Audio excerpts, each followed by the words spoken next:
नमस्कार। मुद्दा तो है में आपका स्वागत है। मैं हूं आपके साथ ब्रजेश चौकसी और आज मुद्दा है निकाय चुनाव।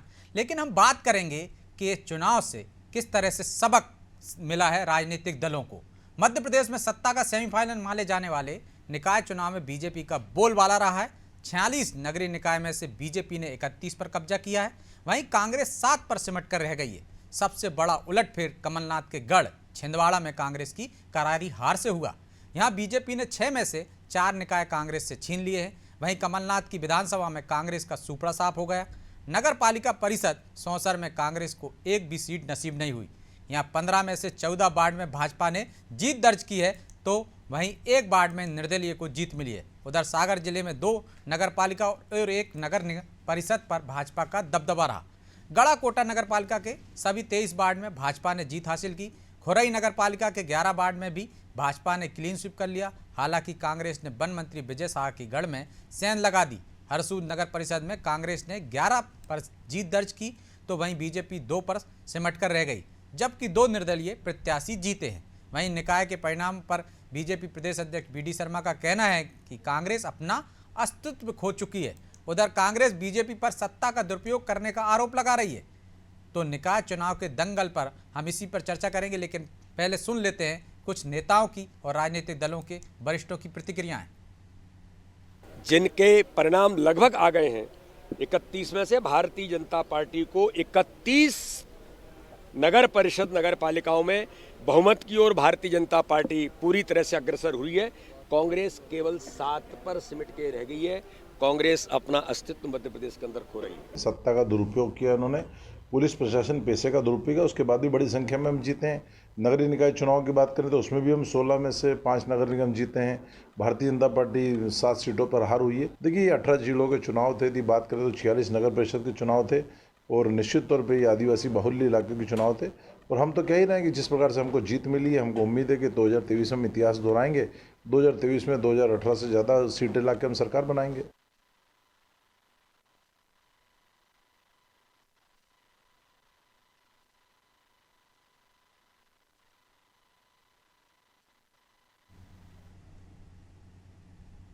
तो इसी मुद्दे पर चर्चा के लिए हमारे साथ मौजूद हैं बीजेपी से शिवम शुक्ला जो, और बीजेपी से हम माफ़ कीजिएगा अनिल पटेल साहब मीडिया प्रभारी, और शिवम शुक्ला प्रवक्ता हैं कांग्रेस से संदीप पौराणिक वरिष्ठ पत्रकार। तीनों मेहमानों को स्वागत है। शुरुआत संदीप जी आपसे ही करेंगे। निकाय चुनाव के परिणाम आपने देख ही लिए, क्या सबक छिपा है दोनों ही दलों को? हमने देखा है कि पिछले नगरीय निकाय के चुनाव में कुछ गलतियां हुई थीं, वो गलतियां यहाँ भी दोहराई गई हैं। यदि हम हरसूद की बात करें तो वहाँ हिंदू महासभा मैदान में उतर आई थी, क्योंकि एक प्रत्याशी का विरोध किया जा रहा था, जिसे कहा जा रहा था कि विजय शाह हैं, उसको अध्यक्ष बनवाना चाहते हैं, तो उसके विरोध में, और वहाँ पे इसका परिणाम ये हुआ कि बीजेपी बुरी तरह से हार गई। यही हमने पिछले निकाय चुनाव में देखा था कि प्रत्याशियों की जो जिम्मेदारी दी गई थी स्थानीय नेताओं को, उसका ग्वालियर में क्या असर हुआ था, और उसके बाद जबलपुर में भी देखा था। कोई सबक नहीं लिया। अब क्या सबक देखते हैं, क्योंकि 2023 में फाइनल है पूरा।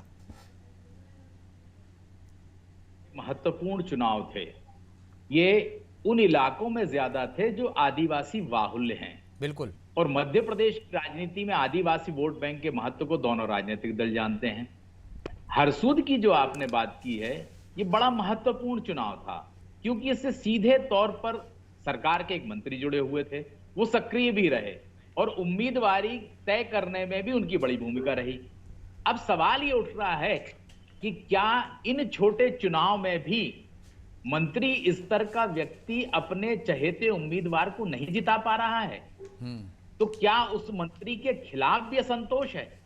ये सिर्फ पार्टी और उम्मीदवार को लेकर नहीं कहूंगा मैं, क्या उस मंत्री, क्योंकि उस मंत्री ने पूरी ताकत लगा दी। ये एक ऐसा समय है, सबक लेने की जरूरत है कि आप दबाव में टिकट मत दीजिए लोगों को। आप अपने लेवल पर सर्वे करिए, अपने अच्छे कार्यकर्ता को उम्मीदवार बनाइए। नेताओं के चहेतों को अगर आप उम्मीदवार बनाएंगे तो जो हरसूद का नतीजा आया है वैसे ही नतीजे आएंगे।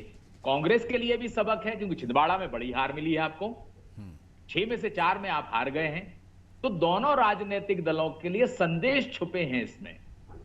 ठीक है, बीजेपी को पिछले चुनाव की तुलना में बढ़त मिली है जी, उनके नेताओं ने मेहनत भी की है, ऐसा नहीं है। दोनों पार्टी के नेताओं ने खूब मेहनत की है, लेकिन उसके बाद भी इस तरह के नतीजे आए हैं, तो कुछ खास पॉकेट हैं, कुछ खास नेता हैं जिनकी मनमर्जी से अगर आपने टिकट दिए हैं और उनके चहेते उम्मीदवार हारे हैं, तो आपको 2023 के लिए तैयार रहना चाहिए कि अब नेताओं के दबाव में नहीं, उन लोगों को टिकट दिए जाएंगे जो वाकई में जीत की हैसियत रखते हैं, वाकई में जनाधार है।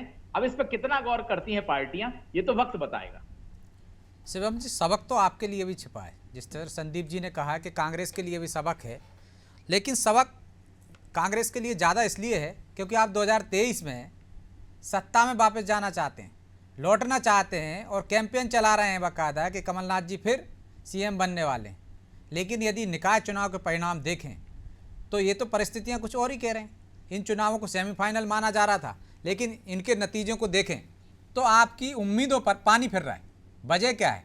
क्योंकि आपके यहाँ तो आप कह रहे हैं कि गुटबाजी नहीं है, कमलनाथ जी अकेले जो निर्णय ले रहे हैं वो होंगे। बीजेपी में ज़रूर नेताओं की जिम्मेदारी सौंप दी गई कि आप टिकट का चयन कर लीजिए, वहाँ इस परिणाम इस कारण ऐसे आ गए हैं। हरसूद की हम बात करें तो, लेकिन खुरई की बात करें, गलाकोटा की बात करें, खासकर कमलनाथ के गढ़ छिंदवाड़ा की बात करें।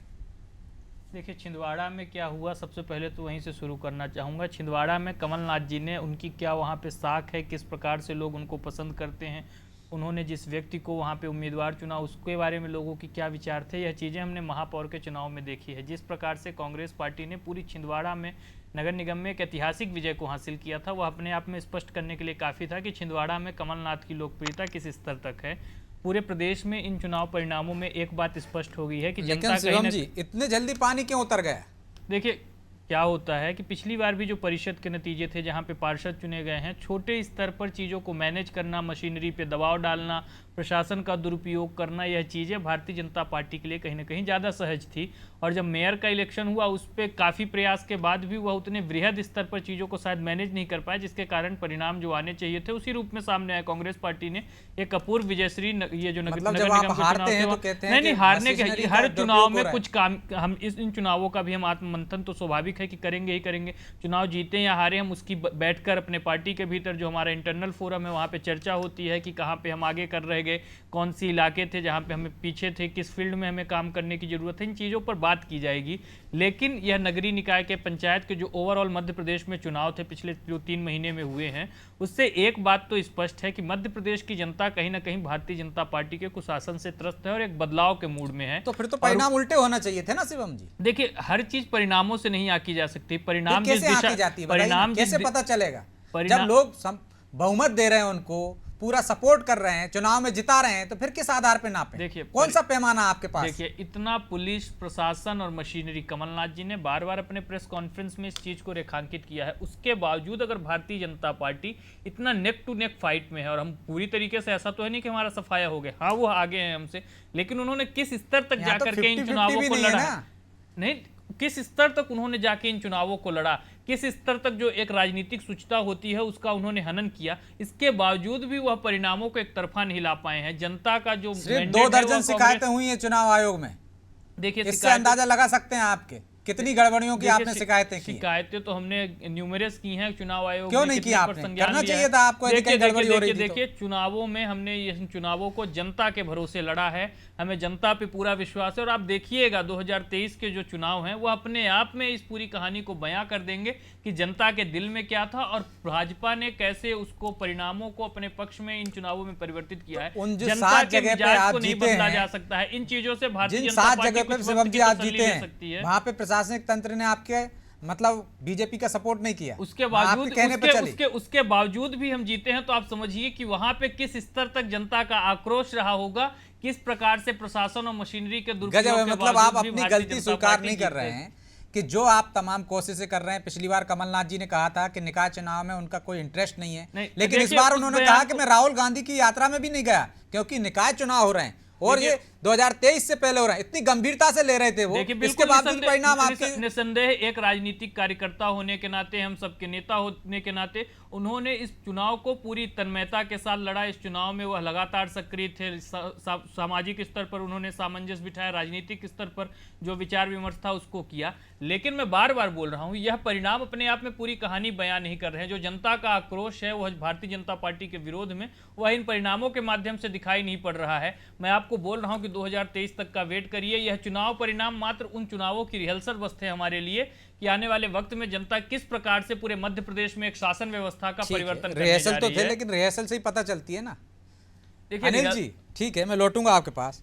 सबक तो आपके लिए भी छिपा हुआ है। हरसूद में आपके मंत्री ने मनमन जी की, परिणाम देखिए, हिंदू महासभा ने अपने उम्मीदवार उतारे और आपका वोट कटा। कांग्रेस ने वहाँ पे आपसे एक नगर परिषद छीन ली। 11 उम्मीदवार उतारे थे, लेकिन एक सबक और छिपा है कि क्यों नहीं वे जो गलतियां नगरीय निकाय में आपने पहले की थी वन से सबक लेते हुए इस बार पार्टी प्रदेश स्तर से, या जो एक आपके यहाँ कल्चर चला आ रहा है कि नीचे से फीडबैक लेकर नीचे से बाकायदा एक नाम आते हैं, वैसे चयन नहीं किया आपने प्रत्याशियों का, उसका परिणाम भुगता या कुछ और वजह है? ब्रिजेश जी, जैसा आप हरसूद वाले विषय में कह रहे हैं, तो देखिए हमारे यहाँ एक लोकतंत्रात्मक और संगठनात्मक प्रणाली है।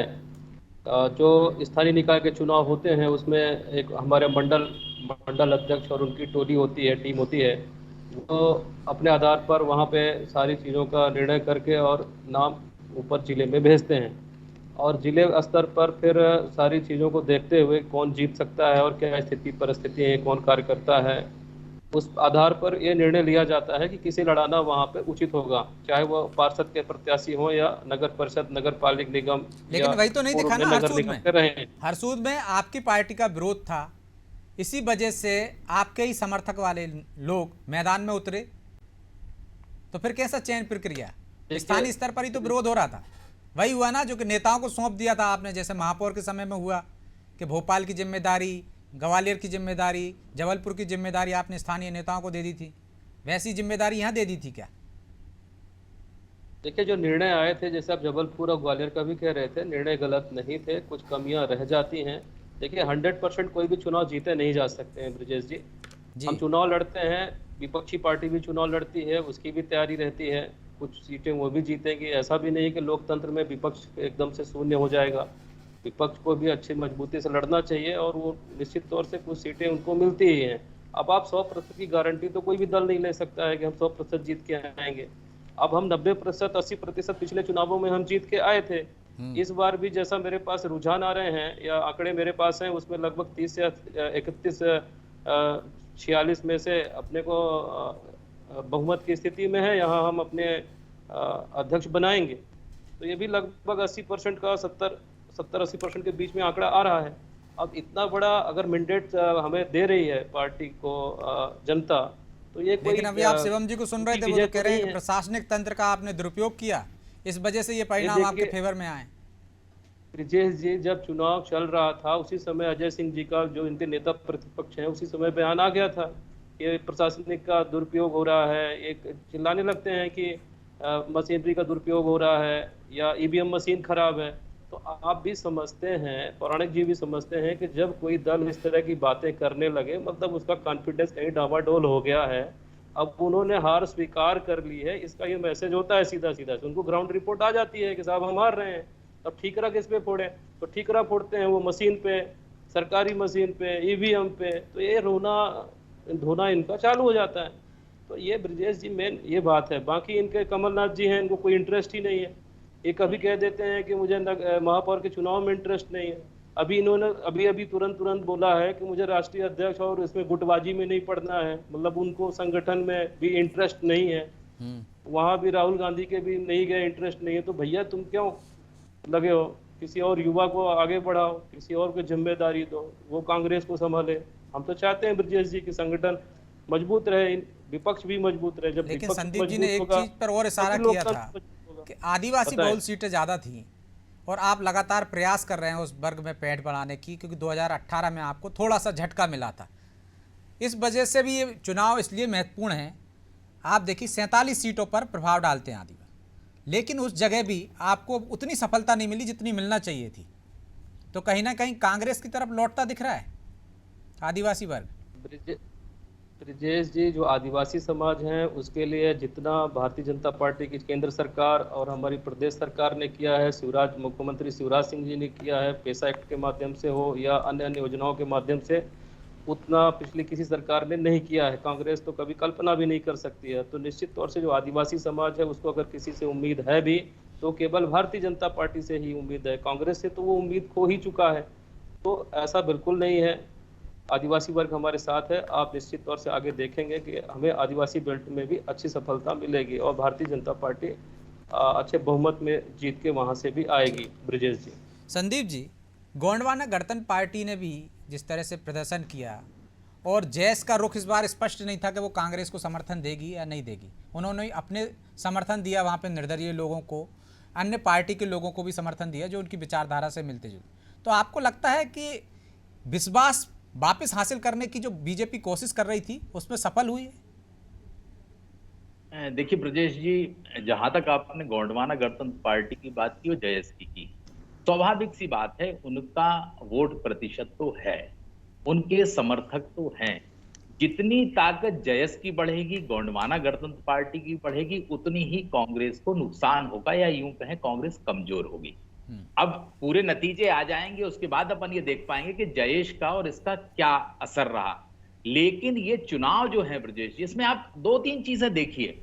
मैं बीजेपी कितनी सफल हुई असफल हुई इस पे मैं नहीं जाऊंगा, या कांग्रेस का क्या है। बिल्कुल, कांग्रेस के संगठन के कार्य करने की शैली और बीजेपी के संगठन की कार्य करने की शैली, इसको आपको समझना होगा। आप इस चुनाव के प्रचार को अगर आप देखें तो कमलनाथ जी ने सारे दौरे किए, वही एक बड़े नेता थे जिनके हाथ में चुनाव प्रचार की कमान थी। बिल्कुल। और उन्होंने चुनाव दौरे किससे किए? हवाई मार्ग से। दूसरी तरफ हम देखते हैं तो मुख्यमंत्री के तौर पर शिवराज जी व्यस्तताओं के चलते हो, लेकिन उनके भी दौरे हवाई रहे। लेकिन जो संगठन के प्रमुख हैं वीडी शर्मा, उनके दौरे सड़क मार्ग से हुए सारे के सारे। तो संगठन कहीं ना कहीं ज्यादा सक्रिय दिखा इस चुनाव में। वैसे तो संगठन बीजेपी का सक्रिय रहता है, लेकिन जब आप मैन टू मैन संपर्क करते हैं, चुनाव जीतना तो राजनीतिक दल का लक्ष्य है। अगर आप संपर्क करते हैं अपने कार्यकर्ता से तो वो मोटिवेट होता है। हो सकता है इस चुनाव में वो नतीजा बेहतर ना दे पाए, लेकिन अगले चुनाव में नतीजा बेहतर दे सकता है। कांग्रेस के साथ सबसे बड़ी कमी जो दिख रही है ब्रजेश जी, वो यही दिख रही है कि वर्तमान दौर में नेताओं की जमीन पर जो जरूरत है वो नजर नहीं आई। आप नगरीय निकाय के चुनाव के दौरान देखिए, तमाम बड़े नेता यात्रा में शामिल हैं, वो अपने अपने क्षेत्रों तक सीमित हैं। वर्तमान दौर में गुटबाजी ठीक है दिख नहीं रही है, लेकिन सबके अपने अपने एजेंडे हैं। गुटबाजी नहीं भी कहें संदीप जी तो असंतोष कह सकते हैं। अरुण यादव में अलग असंतोष है, अजय सिंह में अलग असंतोष है, इस कारण वो शांत बैठे हुए हैं, या कहें कि घर बैठ गए। देखिए, नेता जब शांत बैठ जाता है तो उसका कार्यकर्ता और पहले घर बैठ जाता है। बिल्कुल, क्योंकि उसका सीधा संपर्क किसका होता है? नेता से कार्यकर्ता का होता है, और उस नेता से प्रदेश कमान, जो हाईकमान प्रदेश अध्यक्ष होते हैं, उनका संपर्क होता है। जब प्रदेश अध्यक्ष का संपर्क उस नेता से अच्छा नहीं है तो उस नेता का संपर्क कार्यकर्ता से कैसे होगा? ये एक चेन है, ये कड़ी है। अगर उस कड़ी को आप मजबूत रखेंगे तो जमीनी स्तर पर मुझे लगता है कांग्रेस के पास मौका है। ब्रजेश जी, आप ये नहीं कह सकते कि कांग्रेस के पास मौका नहीं है। नहीं, मध्य प्रदेश में तो मुकाबला सीधा कांग्रेस से ही है, दो दलीय व्यवस्था है। मौका भी है, मैं ये कह रहा हूं मौका भी है, ऐसा नहीं कि मौका नहीं है आपके पास। आज जरूरत है कि आप बेहतर तरीके से संगठन को मजबूत करें, कार्यकर्ता को मोबिलाइज करें, और जिन नेताओं की पकड़ है उन्हें पार्टी के अंदर महत्व दिया जाए। शिवम जी, मौका तो है लेकिन आप भुना नहीं पा रहे हैं। कमलनाथ जी इस बार मेहनत करते भी दिखे, लेकिन एकला चलो की नीति, वो उन लोगों को जो असंतुष्ट हैं, घर बैठे हुए हैं, उनको साध नहीं पाए, उनको चार्ज नहीं कर पाए। शायद इसी का खामियाजा भुगतना पड़ा कि 7 तक सिमट के रह गए।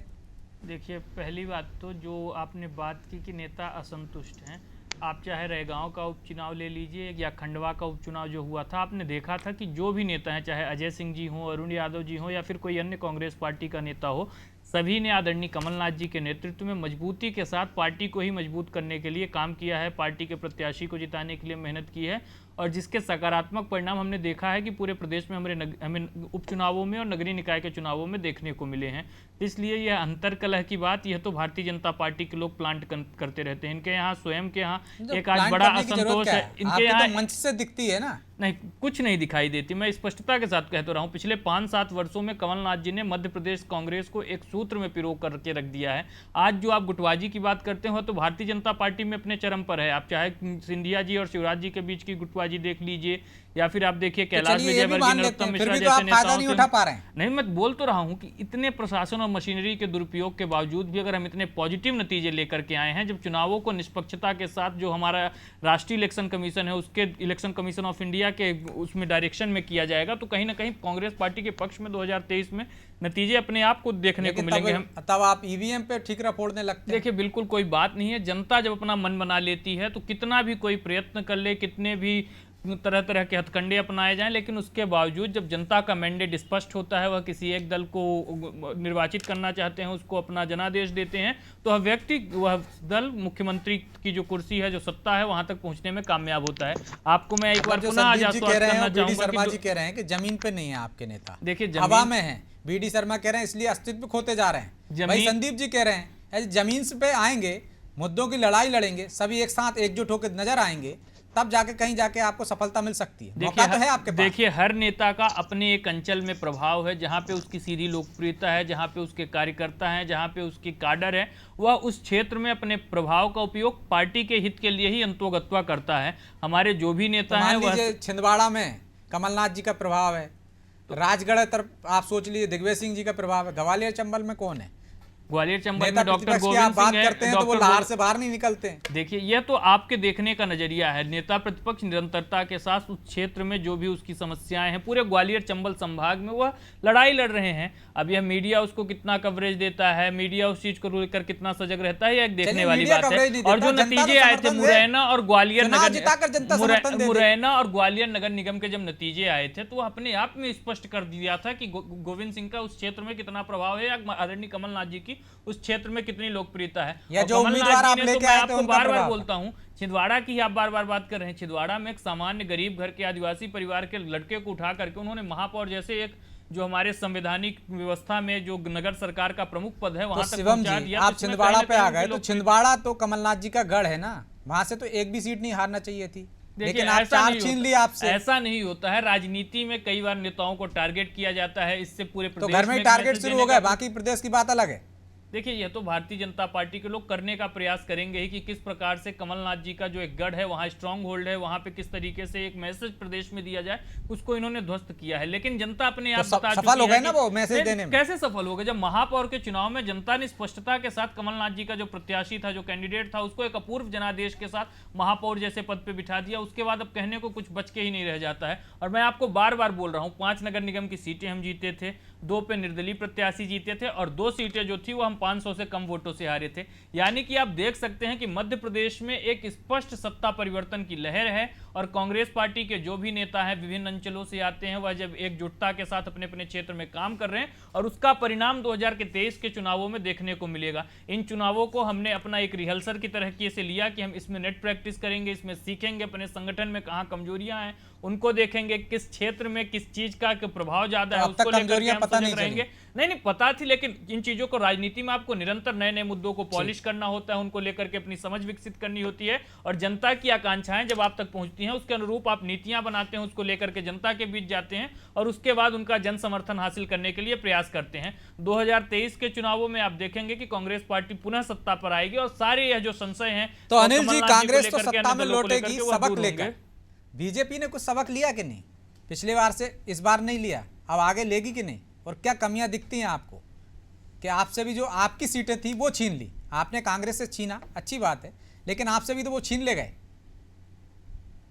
ब्रजेश जी, निश्चित तौर से चुनावों से भारतीय जनता पार्टी हमेशा सीखती है और समीक्षा भी करती है। जबलपुर जैसे ग्वालियर अगर हमने सीटें हारी हैं, तो रीवा हारी हैं, तो इस पर निश्चित तौर पे पार्टी विचार करती ही है, और हमने विचार किया है। और इसमें आप देखेंगे कि आगे जो चुनाव आएंगे विधानसभा पे, इन क्षेत्रों में भारतीय जनता पार्टी अच्छा प्रदर्शन करेगी। मैं आपको ये बताना चाहूँगा, जैसे आप वहाँ का हरसूद का विषय आपने रखा था, तो सागर का भी इसमें मेंशन करना चाहिए। सागर में जैसे खुरई और गढ़ाकोटा जो हमारे रिजल्ट आए हैं, तो यहाँ 32 में 32 पार्षद हमारे जीते हैं खुरई में, जिसमें से 21 निर्विरोध हैं। तो ये हमारे का परिणाम तो बहुत पहले आ चुका था पटेल साहब, मतगणना से पहले ही।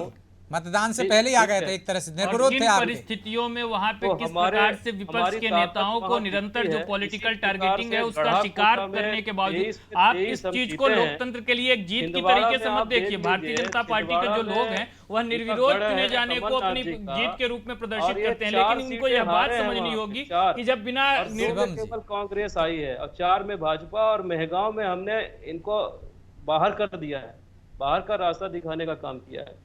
तो इस तरह से जो परिणाम आए हैं इस बार के, बहुत ही अच्छे परिणाम भारतीय जनता पार्टी की लेकिन तरफ से अलीराजपुर आए में हैं। और बाकी की जगह भी तो कुछ है, आपको पीछे देखना पड़ा है।